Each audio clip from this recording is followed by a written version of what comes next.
The dinner shift at Bellissimo had stretched into its 5th hour, and my feet were screaming inside the mandatory black heels. 17 tables, countless orders, and not a single moment to catch my breath. The elegant Italian restaurant with its dimmed crystal chandeliers and plush velvet booths was supposed to be Milan's finest dining experience, at least for the patrons.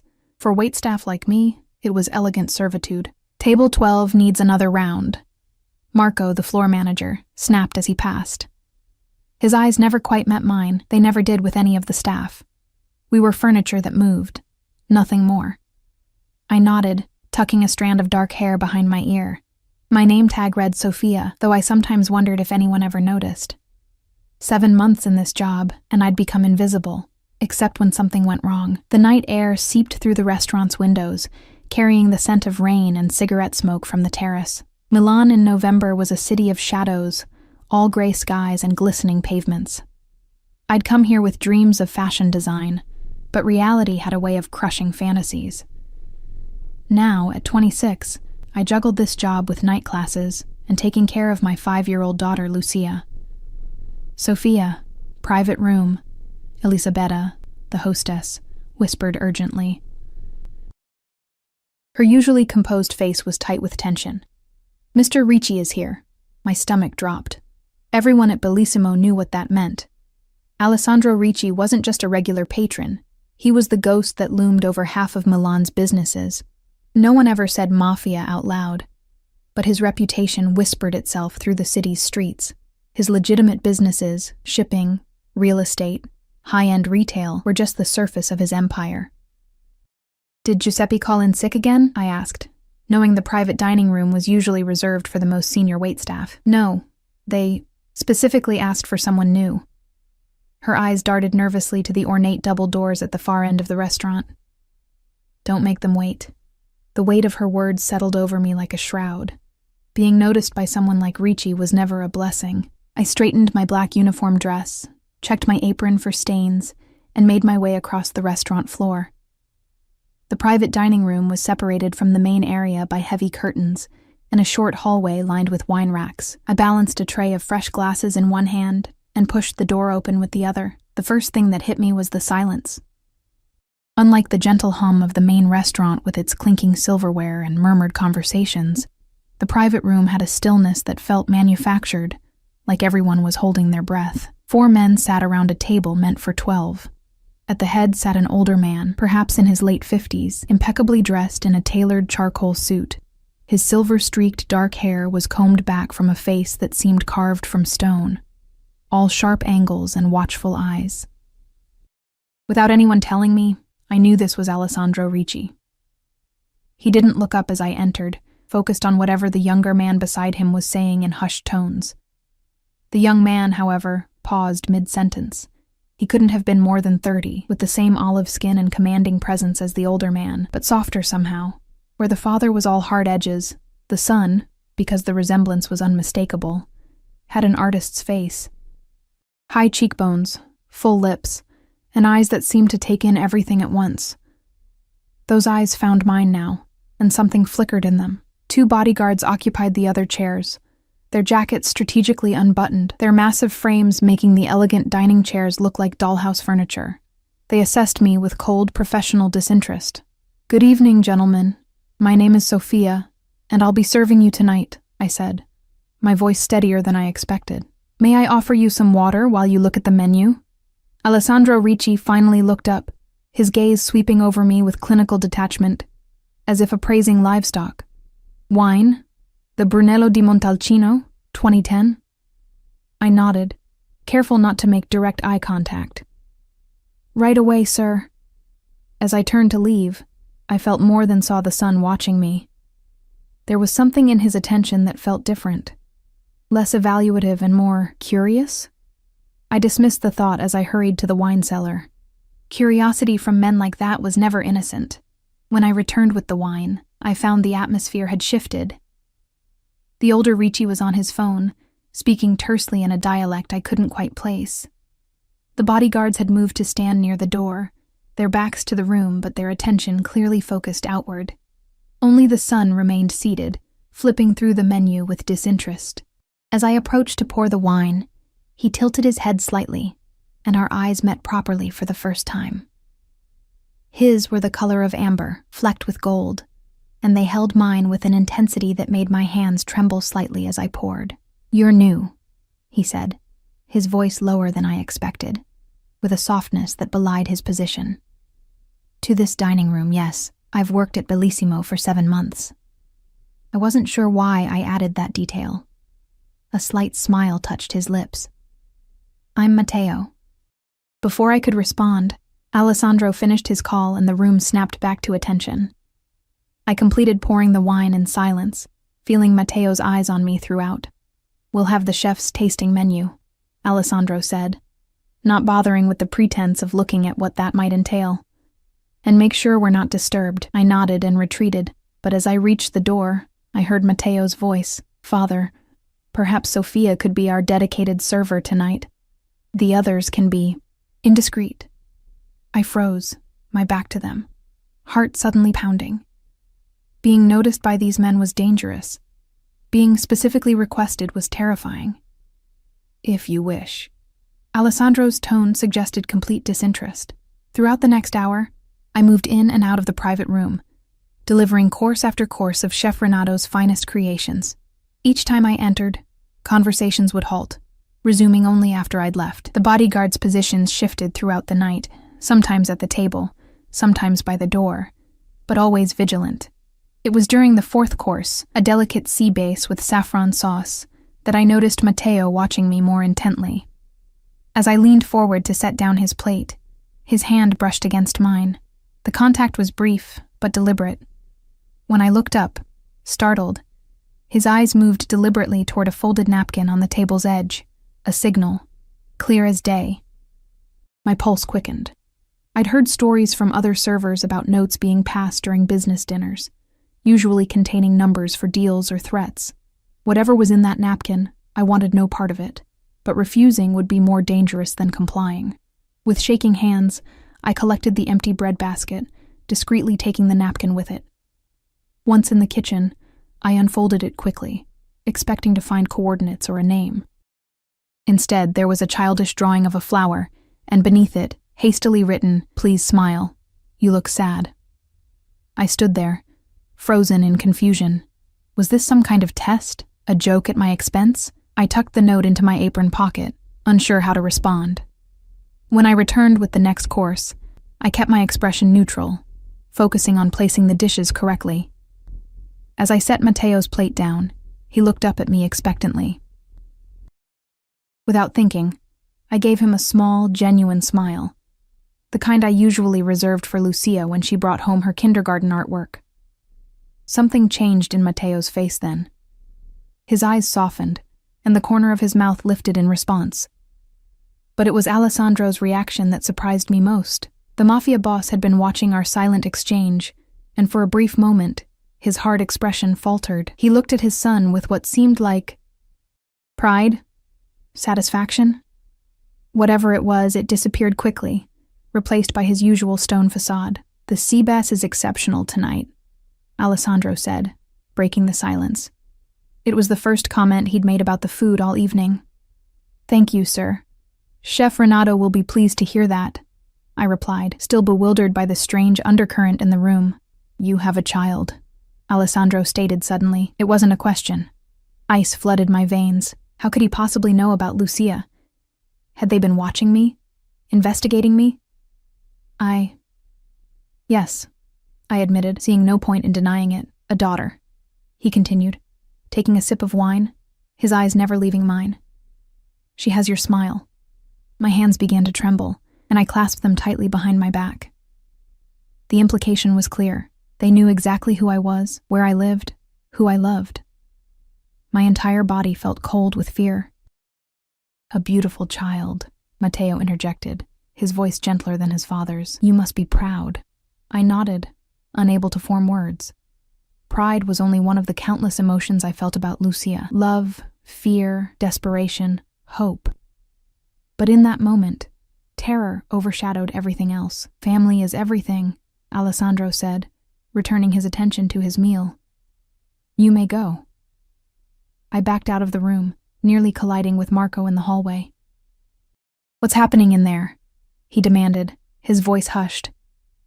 They never interact with the staff like this. I don't know, I whispered honestly. But they know about my daughter. Marco's face paled. Sophia, be careful. When men like that take an interest, he didn't finish the sentence. He didn't need to.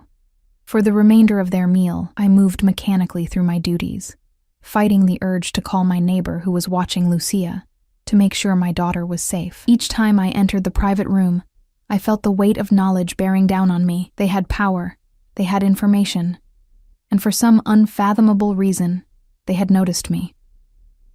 As they prepared to leave, Alessandro handed me a heavy envelope. For your service, he said coldly. I took it with numb fingers, knowing better than to refuse. As the bodyguards moved toward the exit, Matteo lingered behind. Your daughter likes drawing, he said quietly. Perhaps she would enjoy better materials than those kindergarten crayons. My breath caught. How detailed was their information about us? She likes anything colorful, I heard myself say, as if this were a normal conversation about a child's preferences. Matteo nodded, a strange expression crossing his face. Something almost like longing. Children deserve beautiful things in their lives. Good night, Sophia. As they disappeared into the Milan night, surrounded by black SUVs and silent men with earpieces, I finally opened the envelope. Inside was more cash than I made in 3 months, along with a business card bearing only a phone number, no name. I shoved it into my pocket, suddenly desperate to get home to Lucia, to hold her and make sure she was safe. Whatever game the Ricci's were playing, I wanted no part of it. But as I hurried through the rain-slicked streets toward my tiny apartment, I couldn't shake the feeling that I no longer had a choice. The rain had soaked through my thin coat by the time I reached my building, but I barely noticed the cold. All I could think about was that folded napkin, that strange smile, and the terrifying knowledge that the most dangerous family in Milan now knew about mine. I didn't sleep that night. Even with Lucia's warm little body curled against mine in our one-bedroom apartment, even with the 3 deadbolts I'd installed on our door, I couldn't close my eyes without seeing Matteo Ricci's amber gaze or feeling Alessandro's calculated assessment. The envelope of cash sat untouched on my kitchen counter, a Pandora's box I was afraid to fully acknowledge. By morning light, when Lucia bounced awake with her usual 5-year-old energy, I'd convinced myself that perhaps it had been a one-time encounter, a strange, unnerving blip in an otherwise unremarkable life. "Mama, can I wear my butterfly shirt today?" Lucia asked, her dark curls wild from sleep, her eyes, so like mine, bright with the uncomplicated joy of childhood. "Of course, tesoro." I smoothed her hair, studying her face for the smile that had somehow caught the attention of a Mafia boss. When she grinned up at me, I saw it. The slight dimple in her right cheek, the way her entire face transformed with happiness. It was the same smile I'd given to Matteo Ricci the night before, the one that had somehow melted his father's heart, according to the strange note. After dropping Lucia at kindergarten, checking twice to make sure her teacher knew only I was authorized for pickup, I headed to my morning design class. Fashion had been my dream since I was younger than Lucia, but life had intervened. Her father, Marco, had been a fellow design student, charming and ambitious. He'd disappeared 2 weeks after I told him about the pregnancy, taking my savings and portfolio with him. Now I was a semester away from finally finishing my degree, juggling coursework between shifts and motherhood. As I sketched silhouettes for our final project, my mind kept wandering back to the Ricci's. Why had they noticed me? What did they want? The business card burned in my wallet. One phone call and I might have answers, but at what cost? "Sophia, your lines are too hesitant today," my professor commented, pausing behind my workstation. "Remember what I always say, commit to the design. Uncertainty shows in every stroke." If only she knew how uncertainty was currently showing in every aspect of my life. By the time my afternoon shift at Bellissimo began, I'd half convinced myself that the previous night had been exaggerated by my tired mind. The restaurant was busy with the lunch crowd, businessmen in tailored suits and ladies who lunched, all demanding attention and perfect service. No sign of the Ricci's. I exhaled a breath I hadn't realized I'd been holding. "Sophia, office now," Marco said, materializing beside me as I delivered a plate of risotto to table 7. His face was tight with strain, tiny beads of sweat visible at his hairline despite the restaurant's careful air conditioning. In the small manager's office, away from the dining floor, Marco paced like a caged animal. "What did you do last night?" "Nothing," I said, confused. "I served them dinner, like you told me to."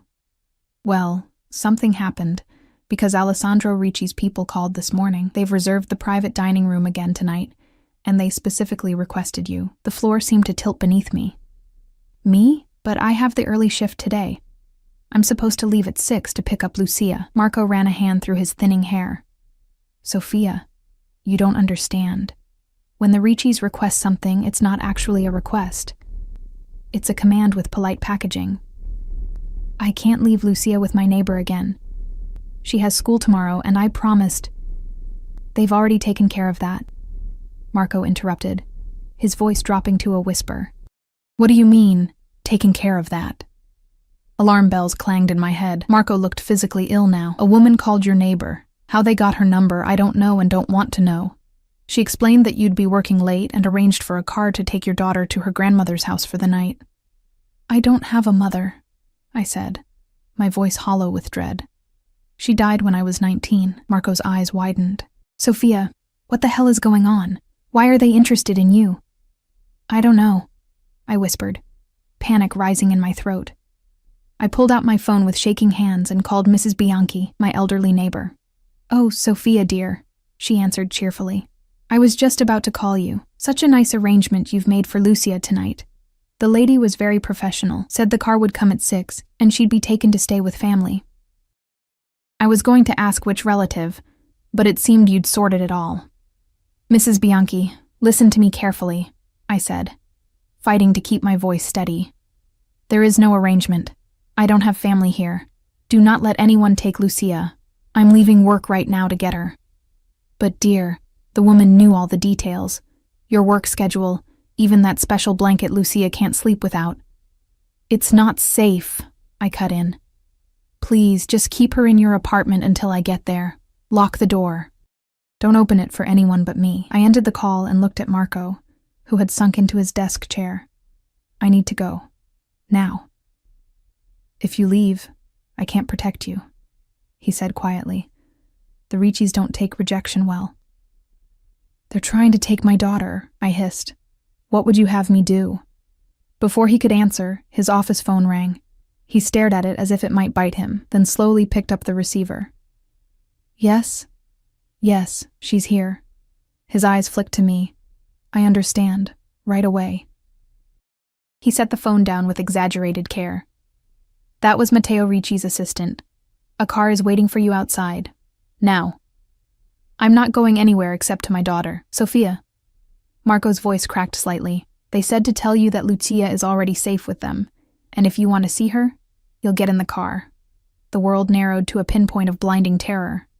My knees threatened to buckle. "They've taken her? Already?" "I don't know. But if they say they have her," he didn't need to finish.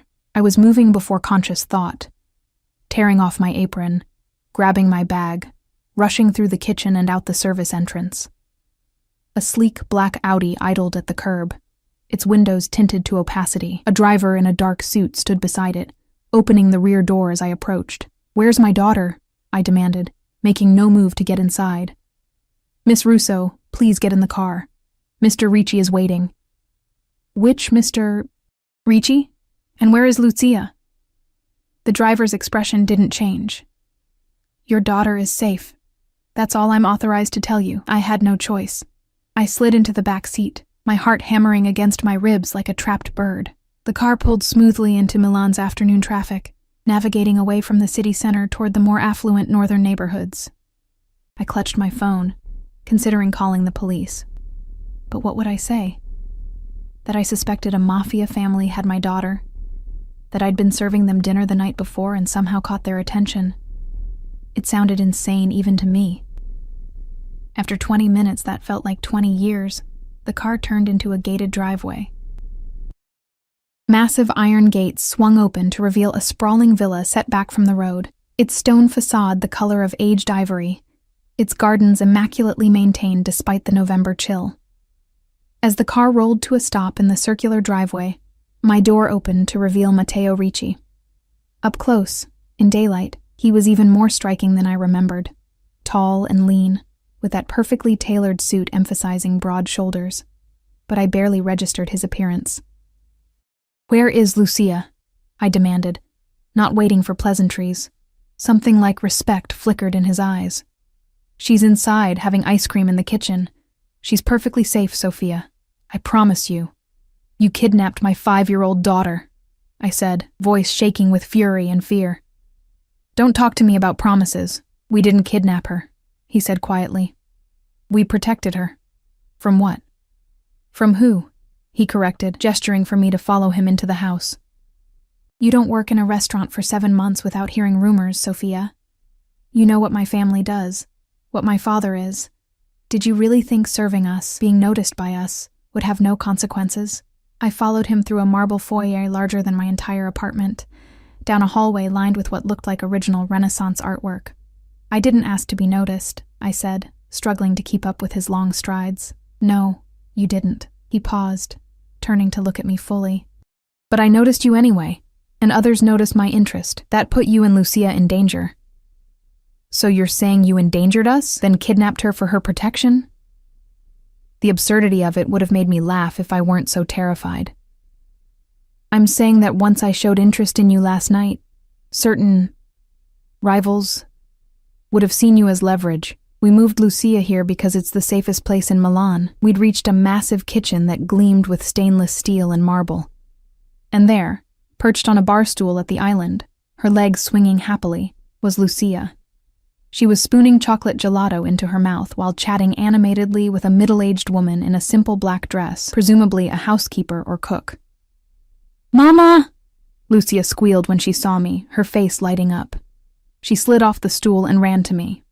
I dropped to my knees, gathering her into a fierce hug, breathing in the scent of her hair, feeling her solid warmth against me. "Are you okay, Tesoro? Did anyone hurt you?" I pulled back to examine her face, her arms, looking for any sign of distress. "I'm fine, Mama. They have so much gelato here, and Signora Elena let me help make pasta, and there's a garden with a fountain shaped like a lion." Her eyes were bright with excitement, not fear. I looked up to find Matteo watching us, an unreadable expression on his face. Behind him stood Alessandro Ricci, silent and observant, his cold eyes taking in the reunion. "You had no right," I said, rising to my feet but keeping Lucia close against me. "No matter what your reasons were, perhaps not," Alessandro said, speaking for the first time. "But rights matter little in matters of necessity. Come, we have things to discuss. Elena will watch the child. I'm not letting her out of my sight," I said firmly. Alessandro's eyebrow raised a fraction, as if unused to being contradicted. "Very well. The garden room, then. It has space for the child to play." The garden room turned out to be a vast conservatory filled with tropical plants and comfortable seating.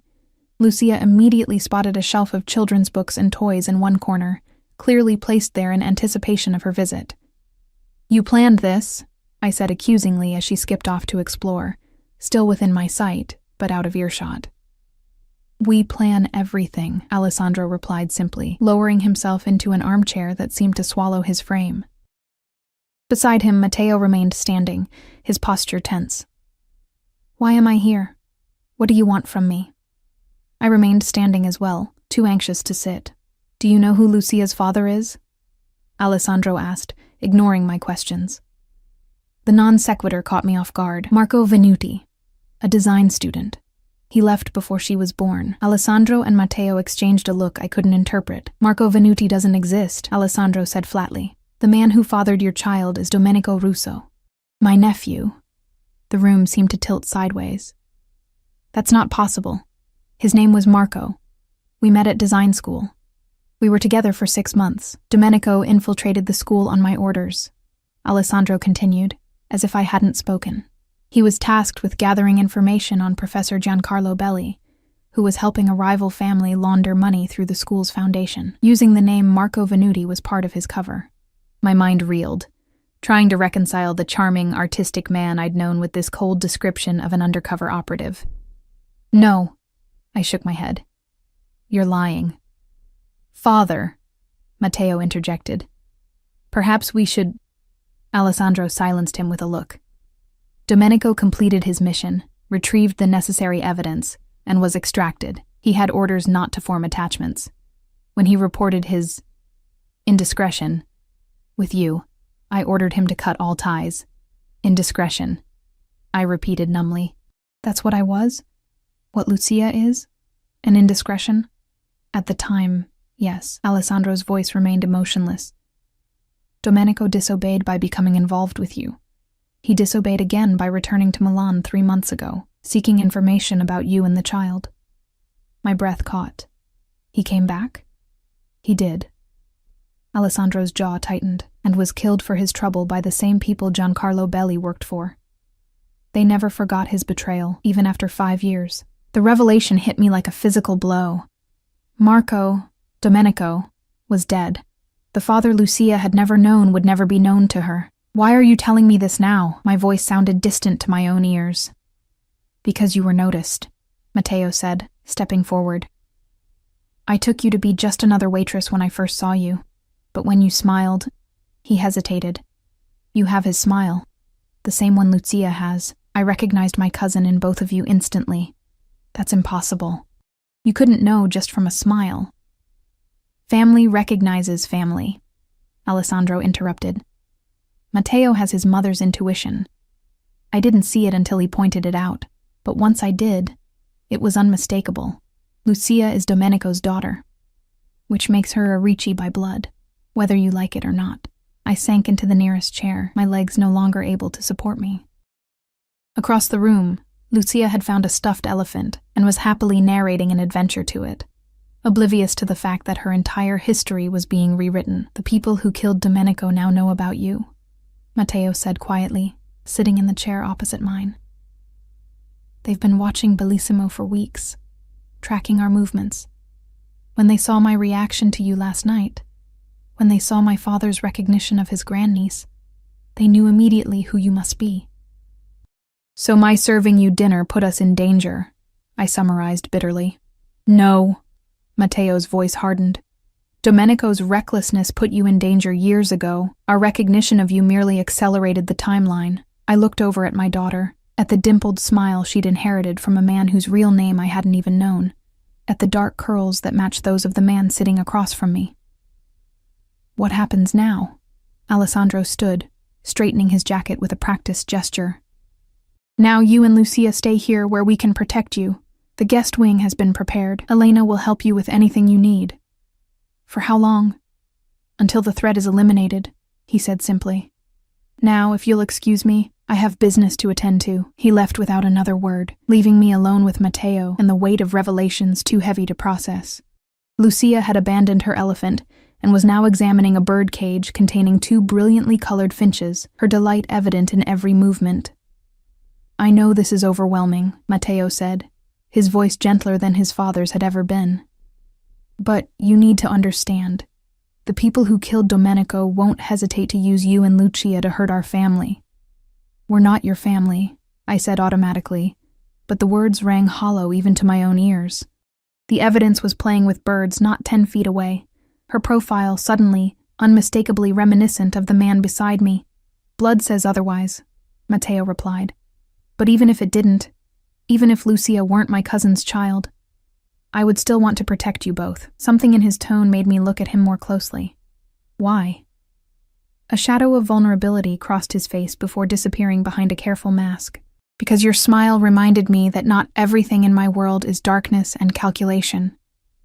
Because for a moment in that restaurant, when you responded to my silly drawing, I remembered what it was like to be human, not just a Ricci. It was too much. The kidnapping, the revelations, the strange intensity in Matteo's amber eyes. I stood abruptly. I need to be with my daughter. I need to think. He nodded, rising as well. Of course. Elena will show you to your rooms when you're ready.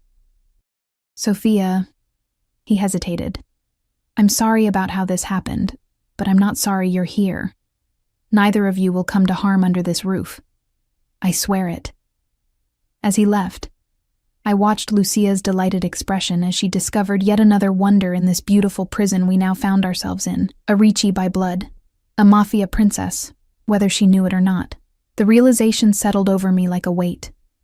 We had been invisible for 5 years, safe in our anonymity. Now we were seen, by enemies, by family we'd never known existed. And somehow, I knew our lives would never be the same again. The guest wing of the Ricci villa turned out to be larger than our entire apartment building back in the city. Elena, the housekeeper who'd been watching Lucia, showed us to adjoining rooms decorated in soft creams and blues. Lucia's temporary bedroom had a canopy bed that made her squeal with delight, complete with a stuffed animal collection that would have put a toy store to shame. These were prepared very quickly, I remarked to Elena as Lucia explored her new domain. The older woman's eyes softened slightly. Not as quickly as you might think, Signora. Young Mr. Matteo gave instructions weeks ago, after the first report came about Domenico's child. Weeks ago? They've known about us for weeks and said nothing? Elena busied herself turning down the bed. It is not my place to discuss family matters. But I will say that Mr. Alessandro is cautious. He wanted verification before acting. After Elena left, I sat on the edge of Lucia's new bed, watching her arrange stuffed animals in a precise line. Tesoro, how would you feel about staying here for a few days? I asked carefully. Lucia looked up, her eyes bright. Can we? It's like a castle, Mama. And Signora Elena said there are horses in the stables. I smoothed her wild curls, trying to reconcile my terrified heart with her innocent excitement. Yes, we'll stay a little while. But you must promise to stay close to me or Elena, okay? No wandering off. Because of the bad men? She asked matter-of-factly. My blood froze. What bad men, Lucia? Did someone say something to you? She shook her head, arranging a teddy bear just so. I heard Signor Matteo talking to the big man by the car. He said bad men might try to hurt us, but that we're safe here. She looked up at me with complete trust. Are we safe, Mama? I gathered her into my arms, her small body warm against mine. Yes, Tesoro, we're safe. I prayed it wasn't a lie. That night, after I'd tucked Lucia into her princess bed, I paced my own lavish room, mind racing. The envelope of cash still sat in my bag, untouched. Next to it was the phone they'd given me. A secure line, Matteo had called it. My own phone had been politely but firmly confiscated, deemed too easily traceable. A soft knock interrupted my thoughts. Matteo stood in the doorway, his imposing frame somehow less threatening in the warm hallway light. He'd changed from his business suit into dark jeans and a simple black sweater that made him look almost normal, almost approachable. May I come in? He asked, remaining on the threshold. I nodded, suddenly aware of my own disheveled appearance. Still in my waitress uniform, hair falling from its once neat bun. How is Lucia? He stepped inside but maintained a respectful distance. Asleep in a bed fit for royalty, I said, completely untroubled by the fact that her life has been completely upended. Children are resilient, he offered. And adults? What are we, Matteo? Hostages? Guests? Family? The question that had been plaguing me spilled out. He considered this, his amber eyes thoughtful. I suppose that depends on you. My father sees Lucia as family, which makes you family by extension. I see you both as people who need protection. And that's it? Protection is all this is about? I couldn't keep the skepticism from my voice. A flash of something, hurt, frustration, crossed his face. What else would it be about? Power. Control. Whatever game your family plays where people like me are just pawns. Matteo moved to the window, looking out at the moonlit gardens. You've constructed quite a narrative about us in the past 24 hours. Am I wrong? I challenged. He turned back to me, his expression grave. About some things, yes. My father is ruthless in business, unyielding with enemies. But family is sacred to him, to all of us. Domenico betrayed that code when he abandoned you, especially once he knew about Lucia. He didn't know, I said quietly. I found out I was pregnant after he disappeared. Matteo's eyebrows rose slightly. That changes things. My father assumed Domenico knew and chose to leave anyway. Would it have made a difference? Would your precious family code have allowed him to stay with a nobody like me?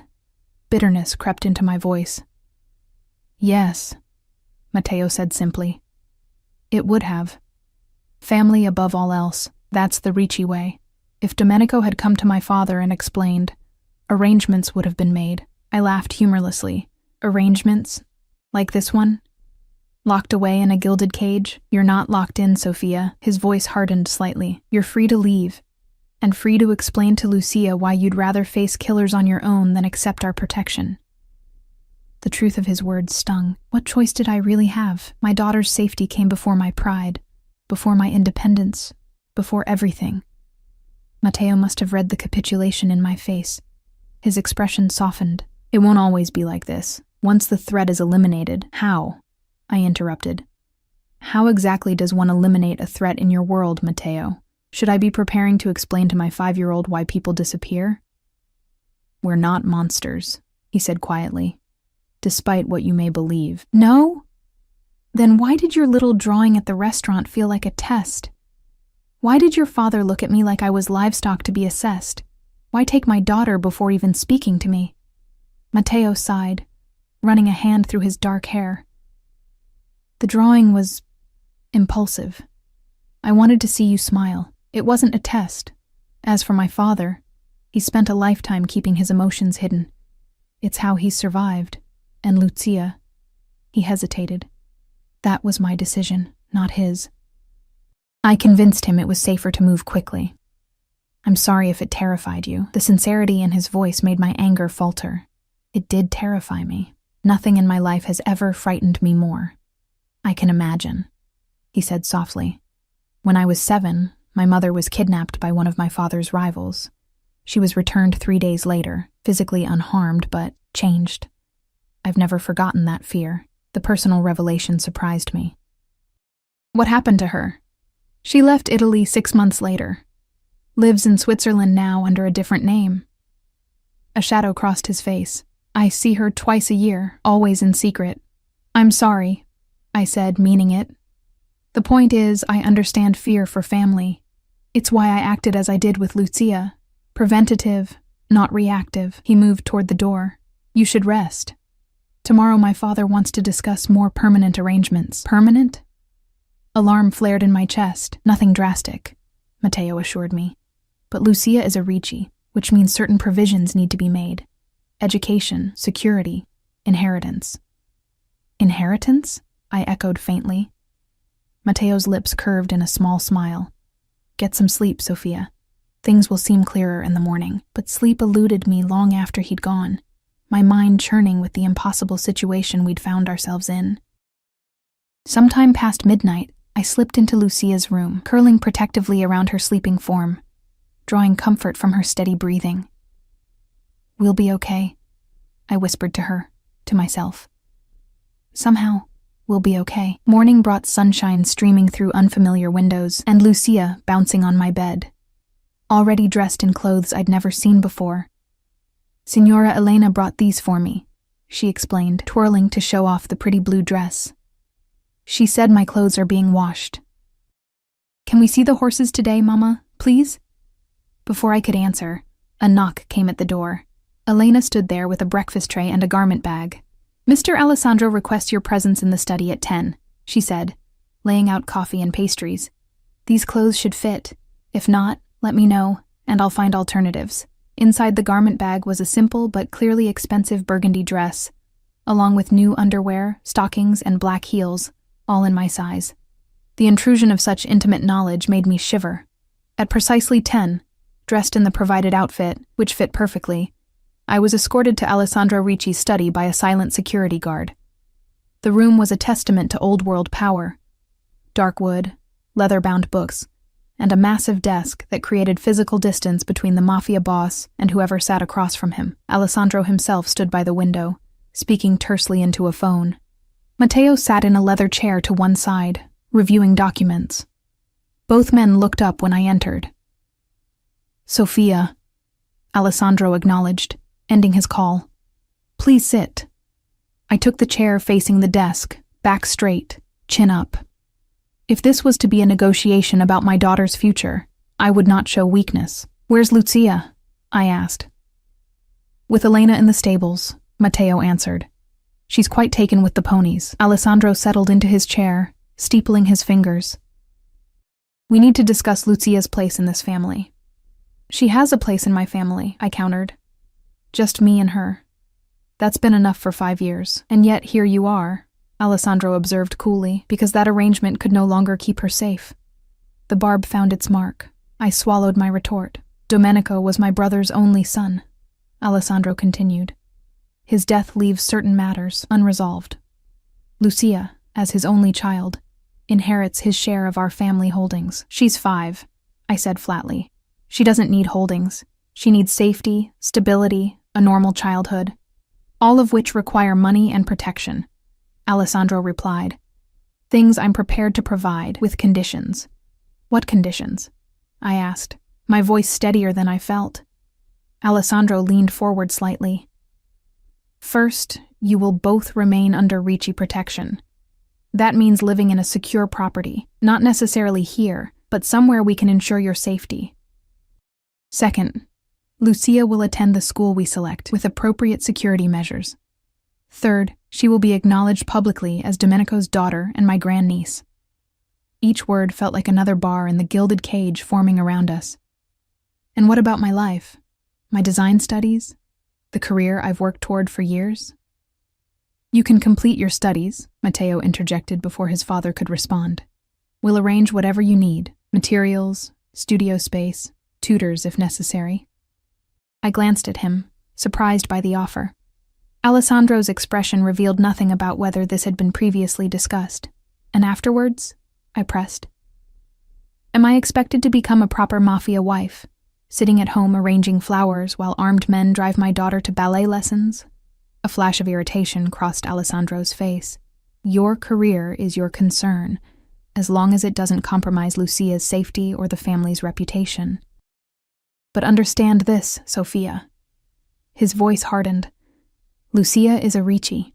That fact doesn't change whether you accept our conditions or not. The only choice you have is whether she grows up protected by us or targeted because of us. The brutal truth of his words hung in the air between us. Matteo shifted in his chair, looking uncomfortable with his father's bluntness. I want legal guarantees, I said finally. Not just promises. If I'm giving up our independence, I need assurances that Lucia's interest will always come first. Ahead of your business, ahead of family politics, ahead of everything. Alessandro's eyebrow arched slightly. You negotiate as if you have leverage. I have the one thing you apparently value, your brother's grandchild, I countered. And I'm the only person who truly puts her welfare above all else. A charged silence filled the room. Then, unexpectedly, Alessandro's mouth curved in what might almost have been a smile. Domenico chose better than he knew, he murmured, almost to himself. He opened a drawer and withdrew a folder, sliding it across the desk to me. These are the documents my lawyers have prepared. Review them, suggest changes if you must, but do not test my patience with frivolous demands. I took the folder without opening it. I'll need my own lawyer to review these. Already arranged, Matteo said. She'll be here this afternoon, Valeria Conti. She's independent, but understands our unique situation. I wondered what independent but understands truly meant in Ricci terms, but knew better than to ask. Instead, I focused on the most immediate concern. How long will we need to stay here, in this house, until we've neutralized the Barzini family's immediate threat? Alessandro replied matter-of-factly, a week, perhaps 2. The Barzinis, I repeated. The ones who killed Domenico? Alessandro nodded once. They control the port area and parts of the southern districts. They've been encroaching on our territories for years. Domenico's undercover work 5 years ago cost them millions and sent 3 of their lieutenants to prison. And now they want revenge through his daughter, I said, the reality of our situation sinking deeper. Precisely, Alessandro confirmed. But they've overreached. Targeting a child, especially a Ricci child, breaks certain understood boundaries. I didn't want to know what neutralizing the threat entailed. The less I knew about the violent aspects of Ricci business, the better. And after they're dealt with? What then? Then you and Lucia move to the property we're preparing in Brera, Matteo said. It's a secure building, close to the design district for your career, with good schools nearby for Lucia. All very convenient, I murmured. Though in truth, it sounded like a dream compared to our tiny apartment in the industrial outskirts. Alessandro stood, signaling the end of the meeting. Review the documents. We'll discuss your decision tomorrow, as if I had any real choice. Matteo escorted me from the study, his hand hovering near the small of my back without actually touching me, a gesture of guidance rather than control. Once we were in the hallway, away from his father's imposing presence, he relaxed visibly. I know how overwhelming this must be, he said quietly as we walked, but my father is right about one thing. The Barzinis won't stop unless we stop them. And after that, there will always be another threat, won't there? Another family, another vendetta. I clutched the folder against my chest like a shield. Matteo stopped walking, turning to face me fully. Yes, there will always be risks, but the difference is that now you have us, the entire Ricci organization, standing between those risks and Lucia. And what does your organization expect in return? Because no one gives protection without wanting something back. His amber eyes held mine steadily. Loyalty, that's all. Not involvement in business, not participation in family operations. Just loyalty, loyalty, I repeated skeptically. Meaning what, exactly? Meaning you don't betray family secrets. You don't speak to authorities. You accept the Ricci name and all it represents, good and bad. He hesitated. And you allow Lucia to know her heritage when she's old enough to understand. I thought of my bright, curious daughter, currently enchanted by ponies and princess beds. How would the truth change her? When would the innocent magic of childhood give way to the harsh reality of who her family truly was? Before I could respond, Elena appeared at the end of the hallway, her usually composed face tight with concern. Mr. Matteo, you're needed immediately. Security Protocol 7. Matteo's entire demeanor changed instantly, his body tensing, expression hardening. Where's Lucia? He asked sharply. With Bruno at the stables, Elena replied. Already secured. He turned to me, suddenly all business. Go with Elena to the safe room. Stay there until I come for you personally. No one else. What's happening? I asked, fear clutching at my throat. Just a precaution, he said, but his eyes told a different story. Go. Now. Elena hurried me through a series of hallways and down a back staircase I hadn't seen before. What's Protocol 7? I asked as we moved. Perimeter breach, she answered tersely. Someone is testing the property defenses. The safe room turned out to be a reinforced chamber beneath the house, accessed through the wine cellar. It contained communications equipment, supplies, and several cots. 2 armed men I hadn't seen before were already inside, checking weapons with practiced efficiency. Where's my daughter? I demanded as the heavy door sealed behind us. Bruno is bringing her through the tunnel entrance, one of the guards answered. Standard procedure. Family members use separate routes to the safe room. Family members. The words echoed strangely in my head. After just one day, we were already being treated as Riccis, protected like Riccis, hunted like Riccis. The minutes crawled by like hours as I paced the confined space, jumping at every crackle of the communication system. Finally, a hidden door on the far side of the room slid open, revealing a burly man carrying Lucia in his arms. She was laughing, apparently thinking this was all an elaborate game. Mama, we came through a secret tunnel like spies, she exclaimed as Bruno set her down. She ran to me, eyes bright with excitement. Bruno says we have to stay here for a little while because of a security drill. Isn't it cool? I hugged her tightly, meeting Bruno's eyes over her head. His slight headshake told me this was no drill, but I played along for Lucia's sake. Very cool, Tesoro. Did you have fun with the ponies before the drill started? For the next hour, I distracted Lucia with the emergency supplies, turning them into props for an improvised game.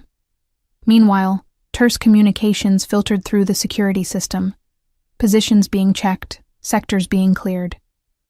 The professional calm of the guards did little to ease my growing anxiety.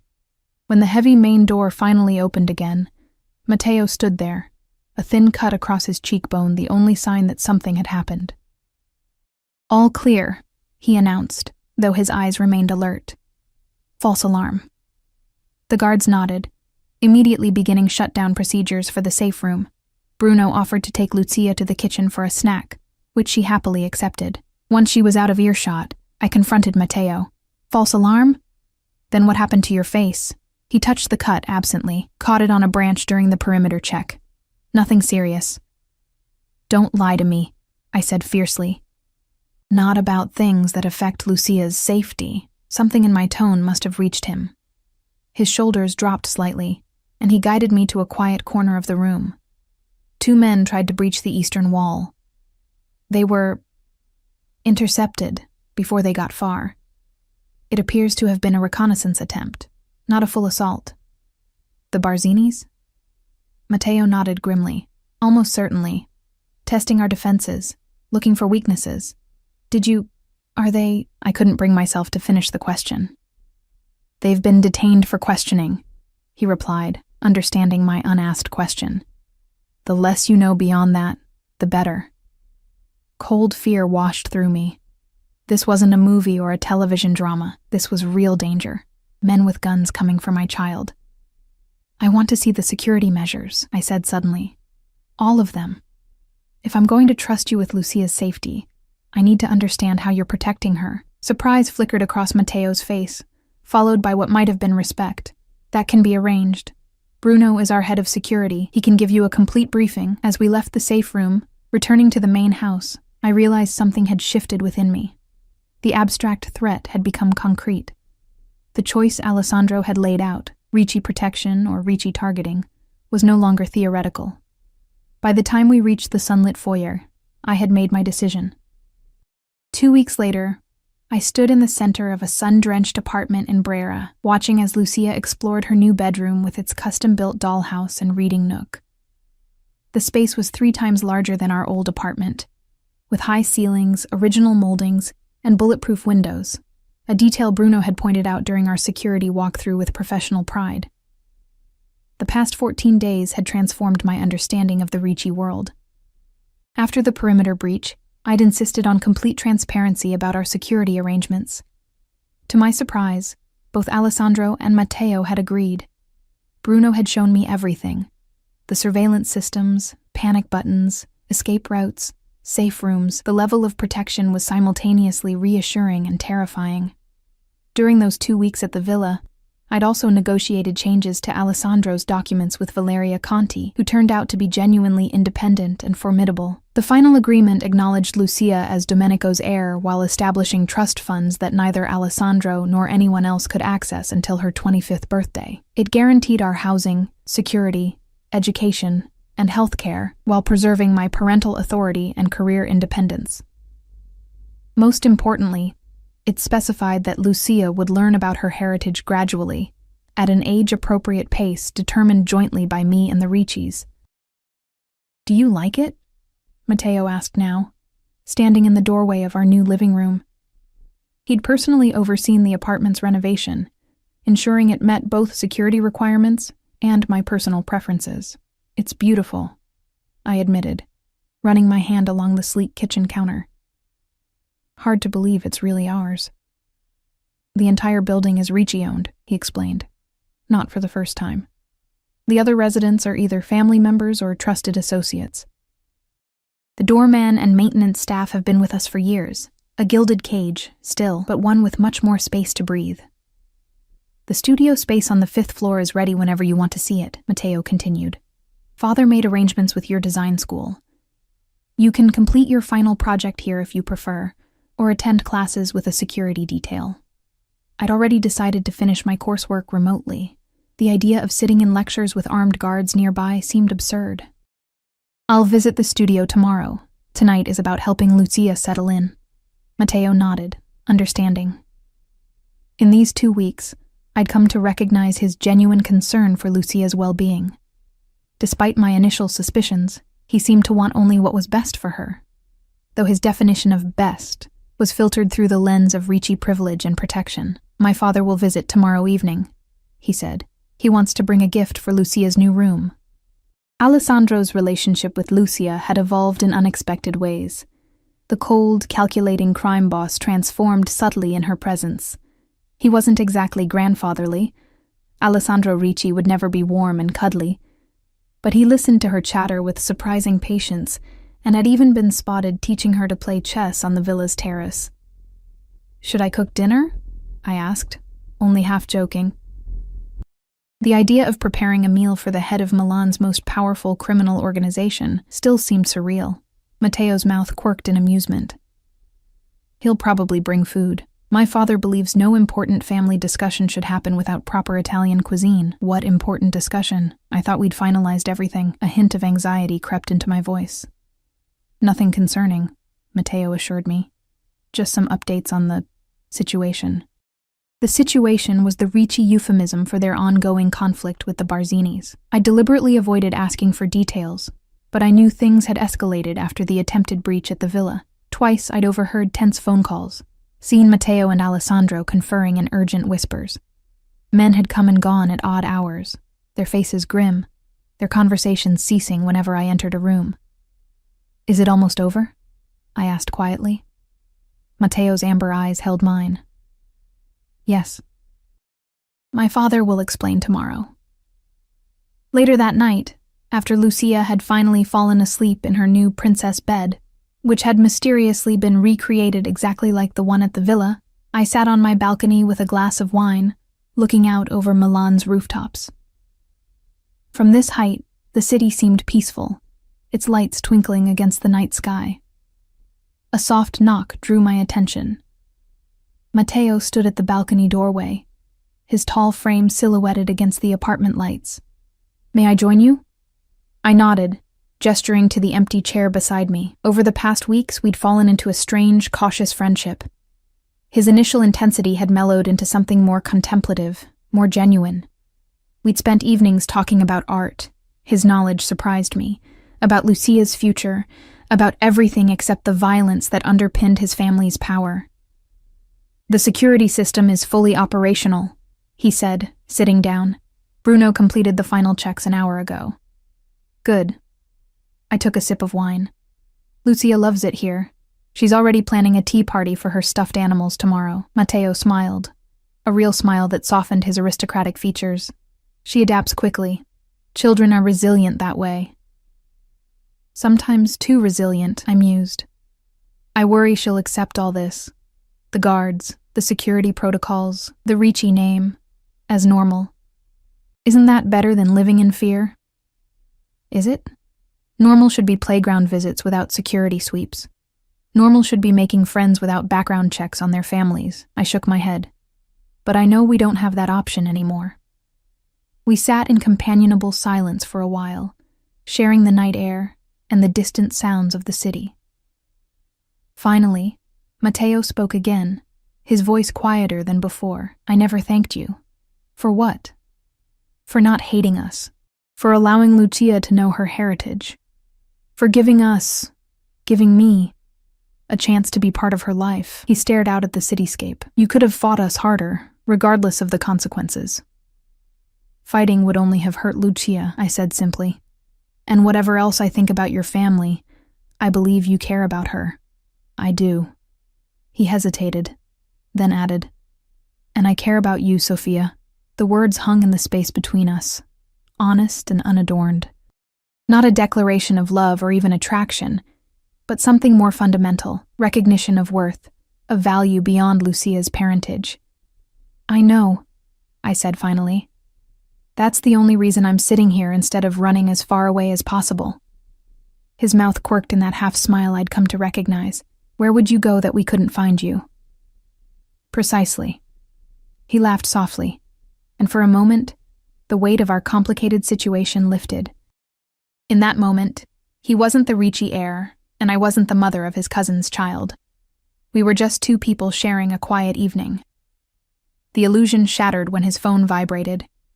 He checked it, his expression immediately hardening into the mask of the man I'd first met at Bellissimo. "I have to take this." He stood, already moving toward the door. "Lock up after me. Don't open for anyone but me or Bruno tonight." The abrupt shift reminded me of who he truly was, what his family truly did. "Matteo," I called after him. "Is Lucia in danger tonight?" He paused. "No, this is the end of the situation. By morning, the Barzinis will no longer be a threat." I didn't ask how. Some questions were better left unanswered. True to Matteo's word, Alessandro arrived the following evening with an entourage bearing food containers from Milan's finest restaurant and a large wrapped package for Lucia. She tore into it eagerly, revealing an antique wooden chess set with pieces carved from ivory and obsidian.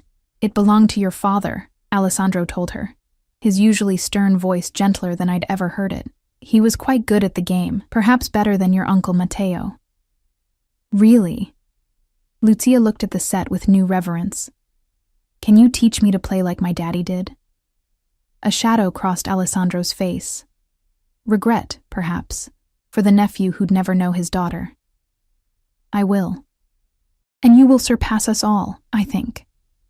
Later, after Lucia had been tucked in with promises of chess lessons the following day, Alessandro, Matteo, and I sat in the dining room. The remnants of our feast lay between us, along with a bottle of wine that probably cost more than a month's rent at my old apartment. "It's done," Alessandro said without preamble. "The Barzini threat has been eliminated." I set down my wineglass carefully. "What does that mean exactly?" Alessandro's cold eyes assessed me. "It means you can send Lucia to school without 4 guards. It means you can visit your design studios without looking over your shoulder. It means the immediate danger has passed." "How?" The question slipped out before I could stop it. "You don't want to know the specifics," Matteo interjected. "No blood on this floor," Alessandro added, misinterpreting my concern. "The resolution was diplomatic. The new Barzini leadership understands that targeting children crosses a line no one can come back from." New leadership. I didn't need details to understand what that meant. "So, we're safe," I said, trying to focus on the outcome rather than the means. "As safe as anyone in our position can be," Alessandro corrected. "There will always be risks, but you have the full protection of the Ricci family now, in perpetuity. No one will dare touch what belongs to us." What belongs to us? The possessive phrasing should have bothered me more than it did, but after weeks of living with the Riccis, I'd come to understand their worldview. Family as possession, possession as protection, protection as love. It was alien to my own values, and yet I could no longer entirely condemn it. "Thank you," I said simply. Alessandro nodded once, the matter settled in his mind. "Matteo will remain your primary contact for security and family matters.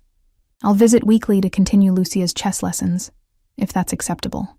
It wasn't really a question, but I appreciated the pretense of choice. "Of course. She'd like that."